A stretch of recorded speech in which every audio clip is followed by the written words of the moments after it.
Cette chronique vous est présentée par les bibliothèques du Havre. La bande dessinée que je vais vous présenter aujourd'hui s'intitule Phoolan Devi, reine des bandits.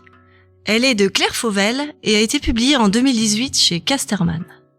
C'est l'histoire d'une adolescente, mariée à 11 ans et qui appartient à la plus basse caste de l'Inde, la caste des Soudras.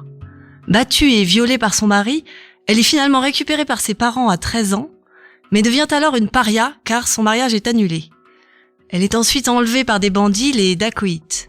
Profitant d'une querelle de caste au sein des bandits, elle est finalement assimilée au sein de la bande et mariée avec le chef.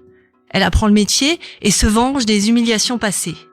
Malgré les violences et les coups bas des hommes, elle parvient à échapper plusieurs fois à la mort et crée sa propre bande. À la tête d'un groupe d'hommes, elle rend justice, telle une Robin des Bois moderne, et redistribue ainsi ses butins aux villageois. Sa tête est alors mise à prix dans plusieurs États de l'Inde. Le récit est haletant et très rythmé et narre les aventures d'une incroyable héroïne. Cette BD, c'est aussi l'histoire d'une trajectoire flamboyante, celle d'une femme qui prend peu à peu le pouvoir sur une société qui l'opprime.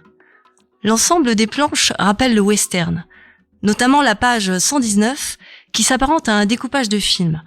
On voit plusieurs gros plans, l'un sur un morceau de visage de l'héroïne, de profil, qui tient un fusil, puis survient un gros plan sur la main, puis le visage de face, et enfin les yeux, puis le noir.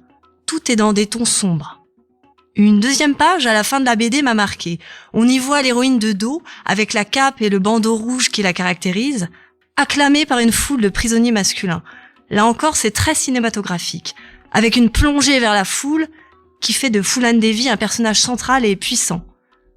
Le graphisme est coloré et subtil alors que le sujet est sombre et dur. Qu'elle ait lieu dans des paysages rocheux ou au beau milieu des visages traversés, chaque scène est dotée d'une couleur particulière, parfois dans des tons colorés propres aux saris, parfois dégradés de vert et d'ocre ou encore bleutés et noirs lors des veillées nocturnes. J'ignorais complètement l'existence de cette personnalité qui est une véritable héroïne de roman.